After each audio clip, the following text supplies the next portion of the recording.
यह कहानी एक 15 वर्षीय लड़के की है जो पहाड़ों में अपने पिता के साथ रहता था। उनका परिवार अत्यधिक गरीबी में था। उनका मुख्य काम लकड़ी काटकर और उसे शहर में बेचकर अपने परिवार का भरण पोषण करना था। लड़का कभी स्कूल नहीं गया था क्योंकि उसके पिता उसे पढ़ाई के लिए भेजने का खर्च नहीं उठा सकते थे। वह अपने पिता के साथ दिन भर लकड़ी काटने में मदद करता और रात को सो जाता। एक दिन किसी तरह उसे स्कूल जाने का मौका मिला। वह पहली बार स्कूल के अन्य बच्चों के साथ बैठा। शिक्षक ने कक्षा में प्रवेश किया और सबने उनका सम्मान किया।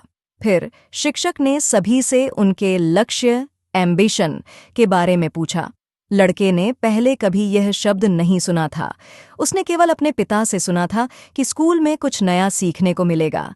कक्षा में बाकी बच्चे एक एक करके अपने लक्ष्य बता रहे थे। कोई डॉक्टर बनना चाहता था, कोई पायलट। जब लड़के की बारी आई तो उसने शिक्षक से पूछा, शिक्षक, लक्ष्य क्या होता है? शिक्षक ने समझाया, लक्ष्य वह है जिसे आप अपने जीवन में पाना चाहते हो, कुछ ऐसा जो आप बनना या करना चाहते हो। लड़के को यह बात समझ नहीं आई। उसने कहा, मेरे पिता के साथ लकड़ी काटना और दिन का काम पूरा करना ही मेरा सब कुछ है। हम सुबह योजना बनाते हैं और रात तक उसे पूरा कर लेते हैं। इससे ज्यादा तो कुछ है ही नहीं। कक्षा के बच्चे हंसने लगे, लेकिन शिक्षक ने उन्हें चुप करा दिया। फिर उन्होंने कहा, बिना लक्ष्य के जीवन में कोई दिशा नहीं होती। अगर तुम्हारा कोई लक्ष्य नहीं है तो तुम्हारा जीवन खाली है। लड़का यह सोचकर परेशान हो गया कि आखिर ऐसा क्या है जिसे पाने के लिए उसे इतना संघर्ष करना होगा। उसने सवाल किया, अगर मैं किसी लक्ष्य तक नहीं जाना चाहता तो क्या मैं गलत हूं?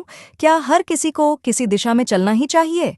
अगले दिन जब शिक्षक ने फिर पूछा कि उसका लक्ष्य क्या है, तो लड़के ने जवाब दिया, मेरा लक्ष्य वही है जो मैं अभी कर रहा हूं, सुबह लकड़ी काटना और काम खत्म करना। शिक्षक ने गुस्से में कहा, यह कोई लक्ष्य नहीं है, तुम्हें कुछ बड़ा सोचना होगा। उस रात लड़के ने अपने पिता से कहा, पिताजी, स्कूल में लोग मुझे बता रहे हैं कि जो हम कर रहे हैं वह पर्याप्त नहीं है।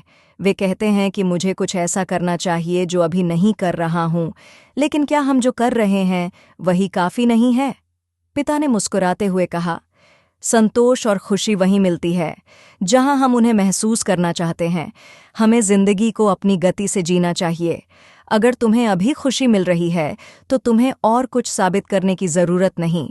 लड़के ने यह बात समझ ली। उसने सोचा, प्रकृति में बादल, बारिश और पेड़ बिना किसी योजना के बस अपनी प्राकृतिक गति से बढ़ते हैं। शायद इंसानों को भी अपनी जिंदगी को उसी तरह जीना चाहिए, बिना किसी दबाव के। खुशी और संतोष देने वाला काम ही जीवन का सच्चा सुख है। यह कहानी हमें सिखाती है कि जीवन का असली उद्देश्य अपनी खुशी और संतोष को खोजना है। लक्ष्य महत्वपूर्ण हो सकते हैं, लेकिन हर किसी का अपना दृष्टिकोण होता है। जरूरी नहीं कि हम सभी के लक्ष्य समाज की अपेक्षाओं के अनुसार हों।